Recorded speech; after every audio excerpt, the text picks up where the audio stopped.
I've been making my own skincare and makeup for over 10 years and been through many different variations of blush. In this video, I'm going to show you 3 ways I've made blush before, along with the pros and cons.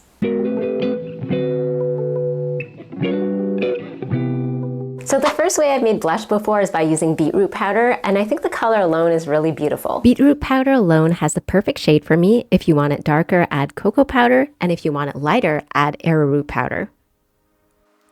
Adding it to your face gives it a very light color, almost like speckles. It doesn't have a uniform look and it won't last a long time, but it's something if you want to add just a little bit of color.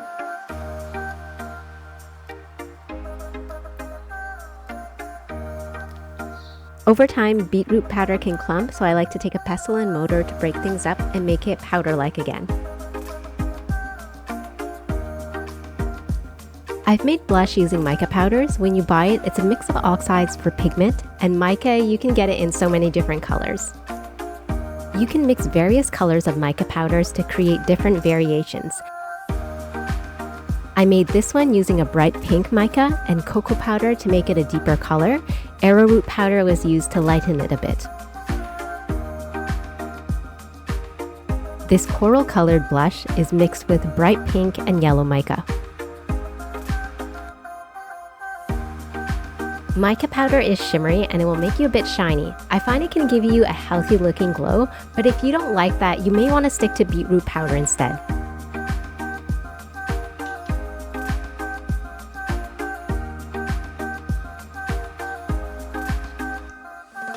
This is with the powder blush mica, and it's nice. I think I like it a lot. I'm making the base for my cream blush. It's essentially a lip balm recipe. To color this blush, we're using iron oxide. It's very potent, so you only need a tiny bit. Iron oxides come in earth tones and can be mixed to give the desired shade. I'm adding this mica to give some brightness and a little bit of shimmer. I forgot to show me adding the red iron oxide. I added a tiny bit, about 1/8 of a teaspoon. It's very potent. A little goes a long way.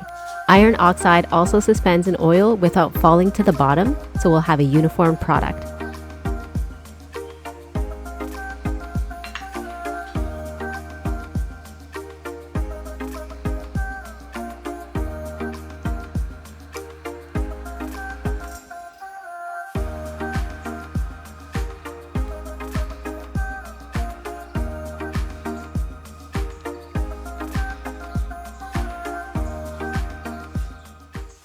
As you can see, the pigment is very intense. A little will go a long way. It also looks pretty nice on your lips.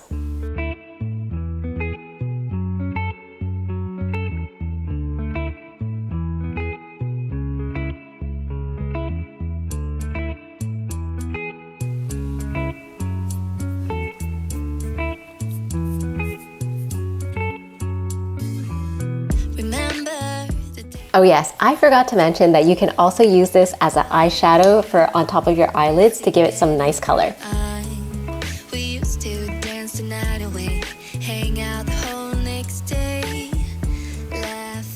So that product can color your eyelids, lips, and cheeks, so you don't have to make another product. Back to the video. For those of you wanting to make a cream blush with beetroot powder, it doesn't work. The powder would fall to the bottom of the container, and it doesn't spread easily, making it look very grainy. Here are a few takeaways. If you want a natural looking blush, beetroot powder is your best bet, but it doesn't stay on for the whole day. Mica powder blush is really nice. It gives a little bit of a shimmer to give a healthy looking glow, and it's really nice if you have the right combination of colors to make it. Iron oxides have a very limited shade range, but it gives you a deep color so you can make it into a cream. Let me know which kind of blush you like. Personally, I love using the cream blush on my lips to give it a tint, and I love the mica powder blush on my cheeks. I've linked all the ingredients and products I use in the description below. Thanks so much for watching my video. I'm picking package-free herbs in the park with my kids. If you want to support further, I have a natural skincare line called Alona Earth, and all products are fair trade and organic. You can keep up to date with me on my other social media platforms, and I'll see you guys in the next one.